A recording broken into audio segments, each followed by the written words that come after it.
ஆனால் பக்தர்களிடம் கடவுள் கூறினார் பயப்பட வேண்டாம் என்று. சாதாரண மக்களிடம் கடவுள் கூறினார் பயப்பட வேண்டாம் என்று. விசுவாசிகளிடம் கடவுள் கூறினார் பயப்பட வேண்டாம் என்று. என்ன பயம்? மனுஷனுக்கு என்ன பயம் இருக்கும்? என்ன கேட்டால் உயிர் பயம் இருக்கும். நான் இறந்துட்டால் நான் சம்பாதித்த எல்லாம் யாருடைய வசமாகும் என்ற ஒரு பயம் இருக்கும். நோய் வந்தாலும் நான் இறந்து விடுவேனோ என்ற ஒரு பயம் இருக்கும். பாவம் செய்யும் பயம் இருக்கும். பாவம் செய்யும் போது எனக்கு தண்டனை வரும் என்பதற்கான ஒரு பயம் இருக்கும். சாபம், என்ன கேட்டால் பயம் என்பது ஒரு சாபம்தான். கடவுளிடமிருந்து வந்த சாபம்.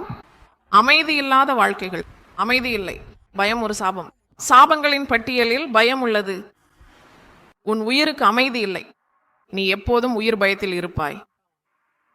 அப்படியென்றால் இயேசு கிறிஸ்துவின் சிலுவை மரணத்தின் மூலம் நமக்கு ஆசீர்வாதங்கள் உள்ளனவா, சாபங்கள் உள்ளனவா?